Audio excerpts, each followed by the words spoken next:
आज ये इम्पॉर्टेंट जगह के ऊपर आज मैं हूँ, प्रेयर माउंटेन के ऊपर आज मैं हूँ और प्रार्थना कर रहा हूँ पास्टर्स मीटिंग के लिए। और परमेश्वर का आत्मा जो मैसेज पिछले 2 क्रूसेड से दे रहा है, जो मैसेज बेदारी का है, जो मैसेज परमेश्वर की सामर्थ का है, जो मैसेज परमेश्वर जो आप लोगों की ज़िंदगियों में कार्य करना चाहता है, वो मैसेज जो लगातार परमेश्वर की आत्मा से हमें मिल रहा है। और मैं ये देख रहा हूँ कि परमेश्वर आने वाले समय में नई जनरेशन को तैयार कर रहा है। और जो पास्टर्स ऑलरेडी हमारे बीच में हैं, जो ऑलरेडी सेवा कर रहे हैं दुनिया में अलग अलग जगह के ऊपर, उनको परमेश्वर अपनी सामर्थ और अपनी कुव्वत और अपनी ग्रेस से भर रहा है। और मैं आप देखो, आप नोटिस करेंगे शैतान के जो अटैक्स हैं, जो शैतान के जो योजनाएं हैं क्रिश्चियंस के लिए, आप अलग अलग न्यूज़ रोज़ सुनते हैं।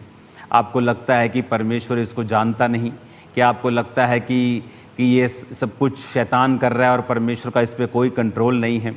वचन कहता है कि मिस्र के समय में जब इजराइलियों पर जुल्म किया गया, जितना जितना उन्हें दुख देते गए उतना उतना वो बढ़ते और सामर्थी होते चले गए।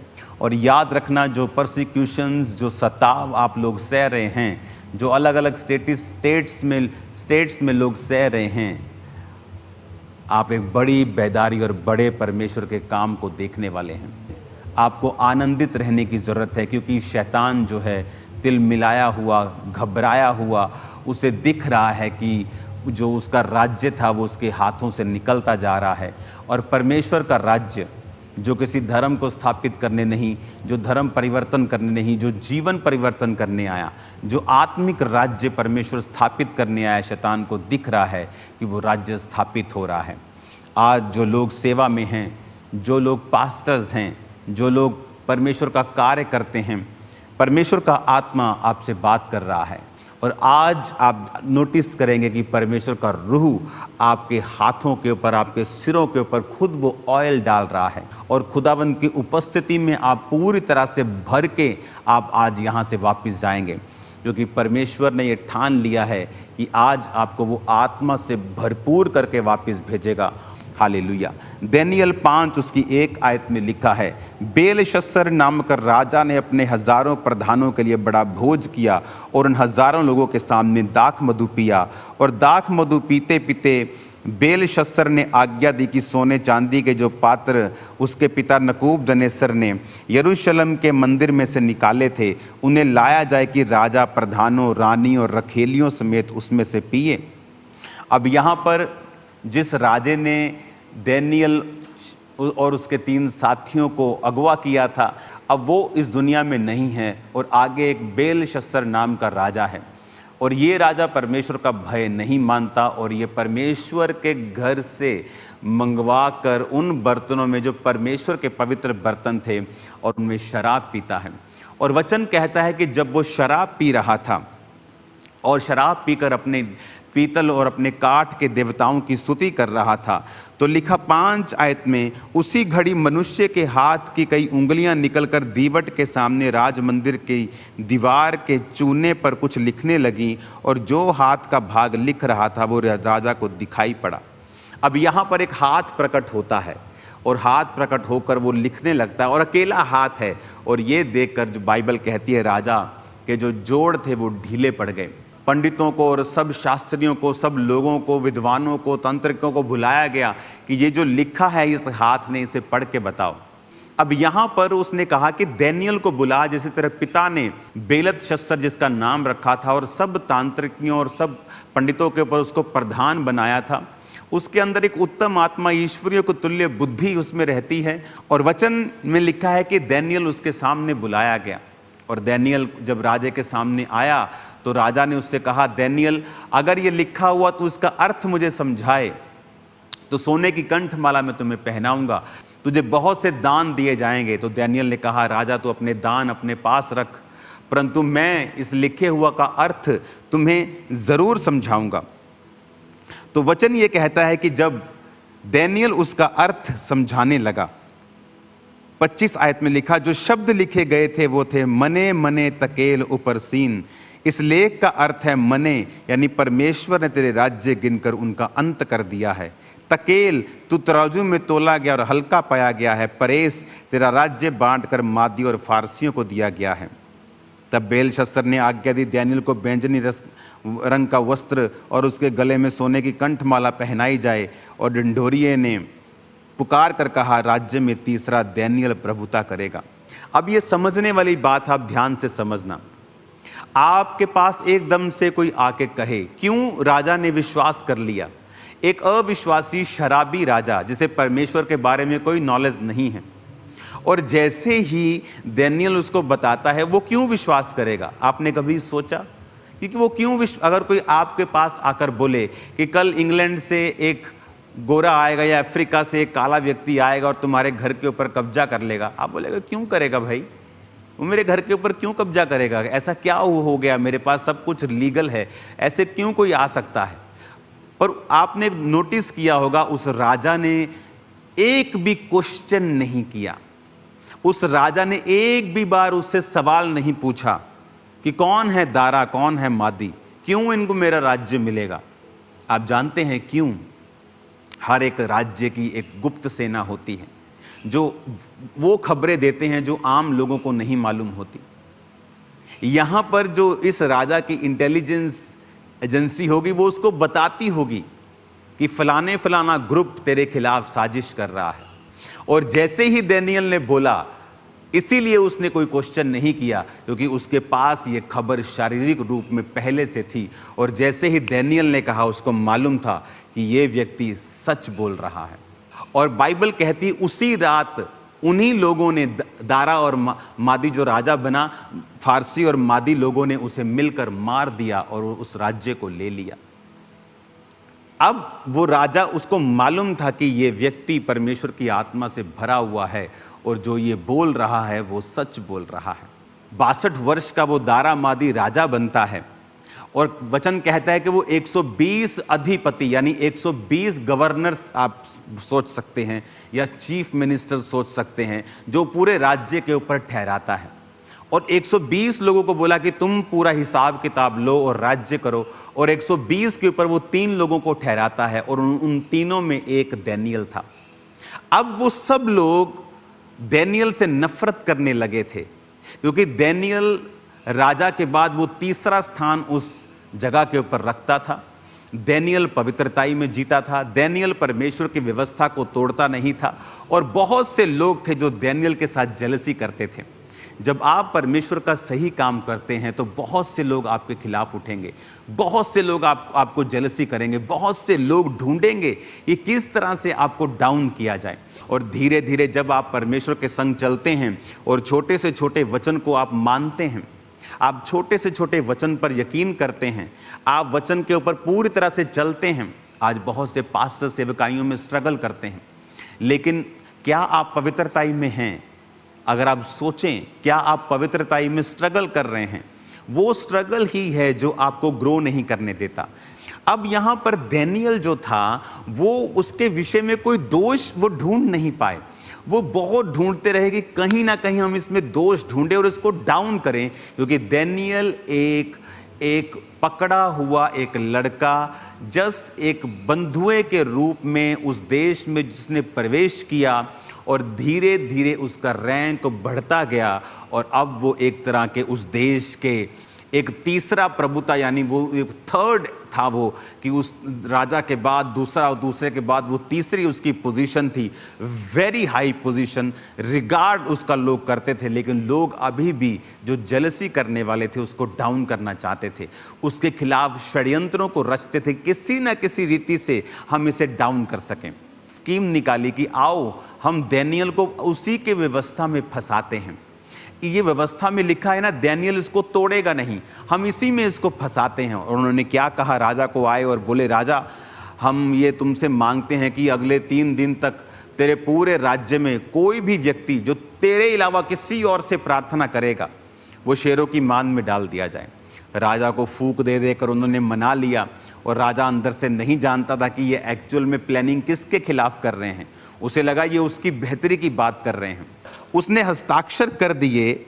अब यहाँ पर वो वैसा ही थैंक्स करता रहा जैसा वो पहले प्रार्थना करता था। उसने अपनी प्रेयर को चेंज नहीं किया। उसे मालूम था कि उस पत्र के ऊपर हस्ताक्षर कर दिए गए और वो साइन हो चुके हैं कि जो कोई राजा के अलावा किसी और देवता से प्रार्थना करेगा वो शेरों की मांद में डाल दिया जाएगा।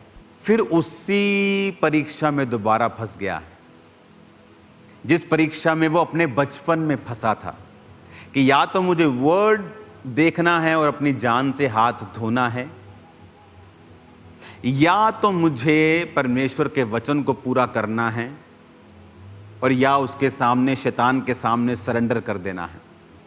विश्वास कैसे साबित होता है कि आप विश्वासी हैं? जीसस क्राइस्ट को मुंह से प्रभु कहने से आपका विश्वास साबित नहीं होता। अब यहां पर दानियेल के सामने फिर वही सिचुएशन है। मैं महसूस कर सकता हूं जो सिचुएशन 2004 और 5 पे मेरी जिंदगी में रही और मैंने फास्टिंग के साथ उसे परमेश्वर के ग्रेस से हैंडल किया। 20 साल बाद फिर वही पोजीशन को मैंने देखा अपनी लाइफ में, और फिर परमेश्वर ने मुझे उससे निकाला। और ये दानियेल के साथ फिर दोबारा हो रहा है। दानियेल के साथ हो रहा है कि वो सेम पोजीशन में फिर फंस गया है कि अब वही स्टैंड उसे फिर से लेना है कि क्या मैं मौत को चुनूं या वर्ड को पूरा करूं। बात ये नहीं है कि वो कमरा बंद करके प्रार्थना कर सकता है, लेकिन ये डिक्लेरेशन थी कि अगर मैं अपने यहोवा से प्रार्थना नहीं कर रहा हूं तो इसका मतलब मैं किसी और से प्रार्थना कर रहा हूं। तो परमेश्वर ने कहा अगर तुम पब्लिकली मेरा डिक्लेरेशन नहीं कर सकते हो तो मैं भी पब्लिकली तुम्हें एक्सेप्ट नहीं कर सकता हूं। अगर पब्लिकली तुम मुझसे शर्म खाओगे तो मुझे भी शर्म आएगी। जीसस ने कहा मुझे भी शर्म आएगी तुम्हें अपना कहने से स्वर्गदूतों के सामने। जब तू बोलेगा प्रभु प्रभु तो मुझे भी शर्म आएगी कि मुझे अंदर से शर्म लगेगी कि मैं तुम्हें अपना कैसे कहूं। अब यहां पर दानियेल फैसला करता है कि मैं वही करूंगा जो बाइबल कहती है। जब फिर से आप पर मुसीबत आई, क्या आप फिर नहीं छुड़ाए जाएंगे? क्या अगर फिर से आप वही विश्वास को अपनी जिंदगी में लागू करेंगे और उसी वचन के ऊपर चलेंगे जिस वचन ने आपको पहले छुड़ाया है, तो क्या आप आजाद नहीं होंगे? अब यहां पर दानियेल फिर उसी पोजीशन में फंस गया है कि क्या मैं परमेश्वर के वचन को मानूं। इसीलिए क्रिश्चियनिटी में आप बहुत कम लोग हैं जो टू ग्रेट अचीव करते हैं। बात यह नहीं कि वो उस तरह से चुने गए थे, ये गलत है। हम सब चुने गए हैं। कॉलिंग किसी की प्रेरित की है, किसी की पास्टर की है, किसी बिजनेसमैन की है, साथ में वो प्रीच कर रहा है, लेकिन एक ग्रेटनेस की जो डीएनए है वो हमारी लाइफ में है। लेकिन बहुत कम लोग हैं जो इसे अचीव कर पाते हैं, उस ग्रेटनेस को अपनी लाइफ में कंप्लीट पूरा होता हुआ देख पाते हैं। रीजन ये है कि वर्ड के ऊपर इस दुनिया में कुछ भी इत्तेफाक से नहीं होता है।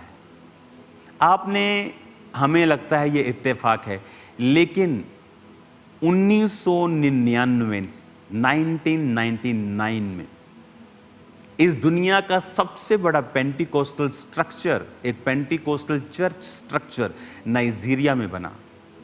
और उस नाइजीरिया में जो आज भी दुनिया के सबसे बड़े गरीब देशों में एक गरीब देश है। अगर आज आप नाइजीरिया में चले जाएं और जब आप मेन रोड पे वहां पे जाएंगे, आपको ऐसा लगेगा कि आप 1950 में आ गए हैं।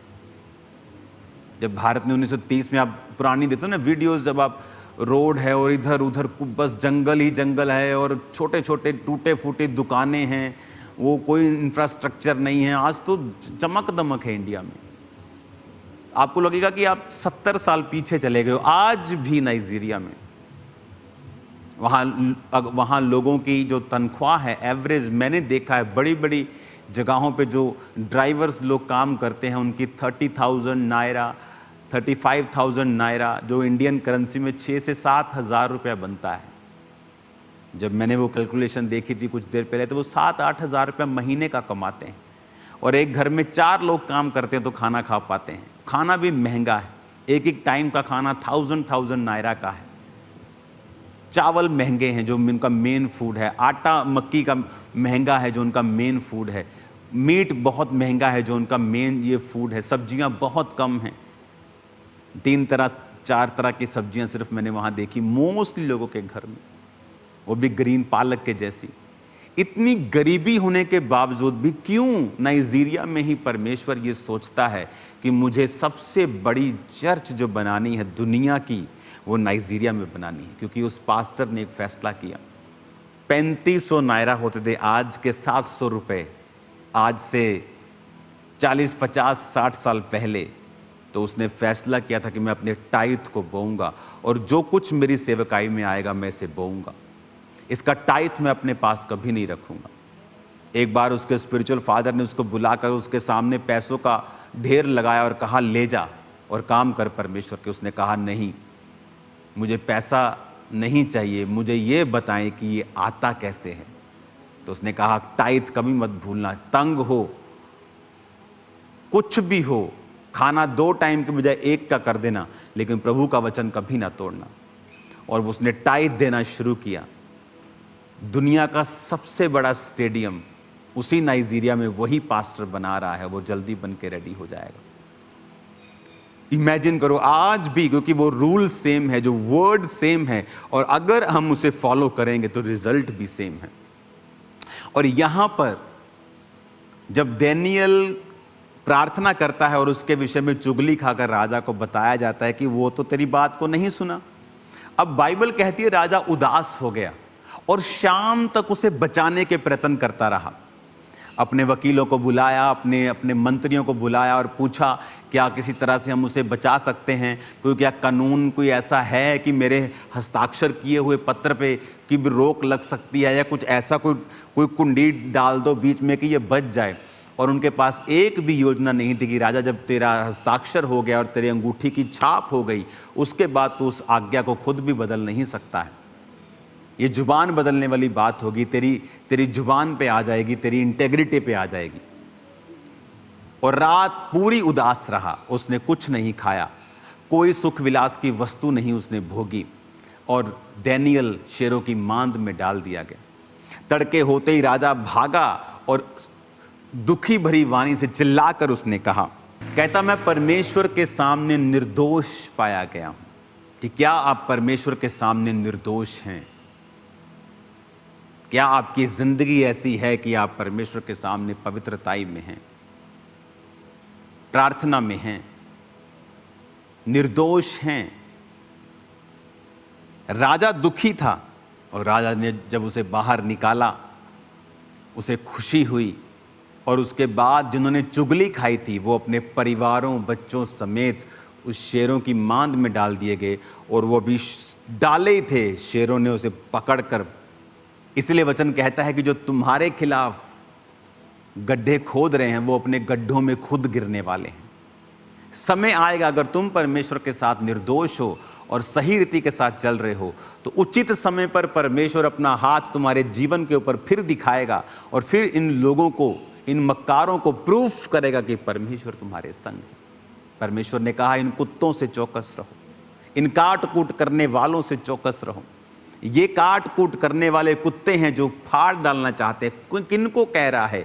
उन्हीं लोगों को जो तुम्हारे ही बीच में होते हैं और तुम्हें डाउन करना चाहते हैं। लेकिन परमेश्वर ने कहा, ये व्यभिचारी, ये तुम्हारे खिलाफ लाख मक्कारियां करें, तुम्हारे खिलाफ योजनाएं बनाएं, तुम्हारे खिलाफ प्लानिंग्स करें, लेकिन समय आने पर उनकी प्लानिंग्स को परमेश्वर ध्वस्त कर देगा और तुम्हें फिर से ऊंचा करके ऊंचाई पर खड़ा करेगा। क्या तुम परमेश्वर के सामने निर्दोष हो? क्या तुम परमेश्वर के सामने उसके वचन को फॉलो करते हो? क्या तुम आज भी परमेश्वर के वचन से प्यार करते हो या नहीं? इमेजिन करो, वो राजा उदास था, वो नहीं चाहता था दानियेल जाए, क्योंकि उसको मालूम था कि दानियेल के उन्हीं प्रोफेटिक वर्ड्स के कारण आज वो राजगद्दी के ऊपर बैठा हुआ है। दानियेल के जो वचन होते हैं वो सच्चे होते हैं। इसकी भविष्यवाणियां इंटरनेट से देखी, फेसबुक या भविष्यवाणियां नहीं होती। ये सचमुच परमेश्वर से सुनता है और उसने बोला था कि तेरा राज्य फारसी और मादियों को दे दिया जाएगा, और मादियों में से ही एक राजा, दारा मादी। इसलिए वो उदास था और नहीं चाहता था कि दानियेल उस शेरों की मांद में जाए। और दानियेल कैसे बचा? वो वही करता रहा विश्वास के साथ जो वो पहले करता था। वो वर्ड को फॉलो करता रहा, वर्ड ऑफ गॉड को वो फॉलो करता रहा। परमेश्वर पक्षपात नहीं करता। आप पास्टर हैं, आप बिलीवर हैं, अगर आप वर्ड को फॉलो करेंगे परमेश्वर आपको बरकत देगा। अगर आपकी लाइफ पवित्रताई, प्रार्थना, उपवास वाली जिंदगी है वो आपको बढ़ाएगा। अगर आपकी बोने वाली जिंदगी है वो फाइनेंशियली आपको प्रॉस्पर करेगा और रास्तों को ओपन करेगा और आप वो कर सकेंगे जो दूसरे नहीं कर पाए हैं। इसका मतलब ये नहीं कि वो दूसरे इसलिए नहीं कर पाए परमेश्वर नहीं चाहता, परमेश्वर चाहता था, लेकिन उनके अंदर वो फेथ नहीं है। आपकी प्रार्थना फेथ को दिखाती है। जब आप प्रार्थना करते 3 दिन, विदाउट फेथ आप नहीं कर सकते। आप 1 घंटा कर लेंगे, ठीक है, मम्मी ने बोला मैं कर लिया, मेरा परिवार बैठा मैंने कर लिया, लेकिन आप 3 दिन की उपवास प्रार्थना नहीं कर सकते अगर आपके अंदर विश्वास नहीं है। तो आप नहीं बो सकते हैं अगर आपके अंदर विश्वास नहीं है कि परमेश्वर का मेरे संग ये कवनेंट है कि परमेश्वर मैं बोऊंगा और तू मुझे आशीष देगा। बिना विश्वास आप नहीं कर सकते हैं। और विश्वास ही है जो आपको आगे लेके जाता है और आपको नेक्स्ट लेवल के ऊपर आपकी जिंदगी को स्टेब्लिश करता है। कि वो राजा जो स्पिरिचुअली नॉनसेंस था और परमेश्वर के भवन के पात्रों में शराब पी रहा था और परमेश्वर ने उसे पनिश किया। उस गैर भाषा का अर्थ जो हाथ ने लिखा था उसे दानियेल ने समझाया। उसमें संदेह दूर करने की शक्ति थी, पहेलियां बूझने, यानी जो चीजें अनसुलझी हैं दानियेल का दिमाग, क्योंकि उसके अंदर एक उत्तम आत्मा रहती थी, उसके अंदर एक विजडम थी, परमेश्वर के तुल्य उसके अंदर बुद्धि थी। उसको मालूम था कि ये काम मुझे किस रीति के साथ और कैसे करना है। अधिपतियों में भी वो 120 अधिपतियों में भी जो 3 टॉप पे थे वो टॉप में था। उन टॉप में भी वो टॉप में होगा क्योंकि परमेश्वर का आत्मा उसके अंदर था। और क्यों उसके अंदर था? वर्ड फॉलो करना। आज हजारों गलतियां विश्वासी करता है। 10-10 घंटे टीवी के सामने वो बैठता है, लेकिन लगातार वो 2 घंटे परमेश्वर की उपस्थिति में आज नहीं बैठ सकता है। और परमेश्वर ने कहा तू परीक्षा में पड़ेगा जब तू प्रार्थना नहीं करेगा। लेकिन हम जब प्रार्थना नहीं करते हैं और परीक्षा में पड़ते हैं, हम दूसरों की गलतियां निकालते हैं क्योंकि हम नहीं जानते कि हमारी लाइफ प्रेयरलेस है, वर्डलेस है, फेथलेस है। हमें यह आज सोचना होगा कि परमेश्वर आज भी पक्षपात नहीं करता। एक सबसे गरीब देश में दुनिया का सबसे खूबसूरत चर्च बनना यह इत्तेफाक नहीं था, यह एक स्टैंड था एक पास्टर का। दाऊद के बेटे का दुनिया का सबसे अमीर और सबसे बुद्धिमान राजा बनना इत्तेफाक नहीं था, वो दाऊद का हजारों करोड़ रुपए का पर्सनल गोल्ड था जो उसने परमेश्वर के भवन के लिए दे दिया था। आज जब लोग गवाही देते हैं कि परमेश्वर ने मुझे इन चीजों के साथ ब्लेस किया, उनका बोना देखना किस तरह से परमेश्वर में उन्होंने बोया है और परमेश्वर ने उनको किस तरह से ब्लेस किया है। ब्लेसिंग के बाद अगर उन्होंने बोना कम किया है, वो ब्लेसिंग वहीं रुक गई है और धीरे धीरे बढ़ी है।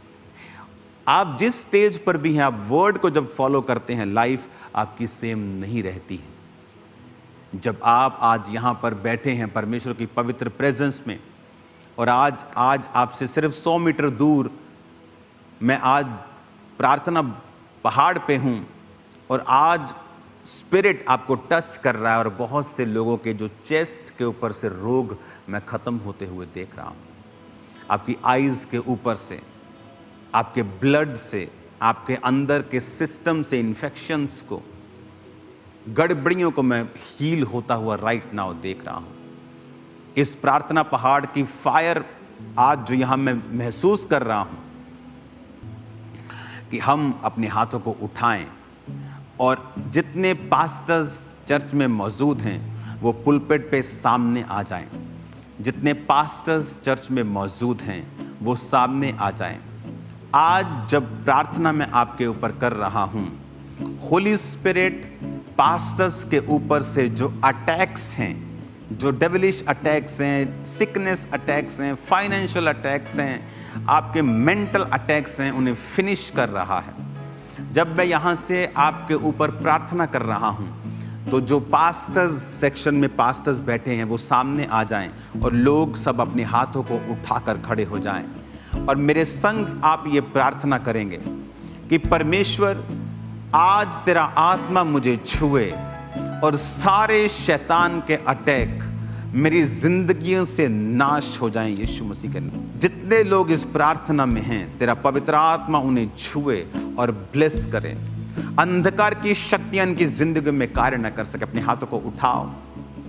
यीशु मसीह के नाम में सारे अटैक्स आपके दिल पर, दिमाग पर, आपकी सेवकाई पर, आपके शरीर के ऊपर से, दिमाग के ऊपर से, मेंटल के ऊपर से, स्पिरिट के ऊपर से, सब attacks out in the name of Jesus. In the name of Jesus, by the blood of Jesus, सारे devilish attack out in the mighty name of Jesus. मैं आपकी सेवकाई को ब्लेस्ड घोषित करता हूं, आपके शरीर को ब्लेस्ड घोषित करता हूं। डेविल अपना हाथ उठा, निकल जाए इन the mighty name of Jesus. मैं आपको आशीषित घोषित करता हूं।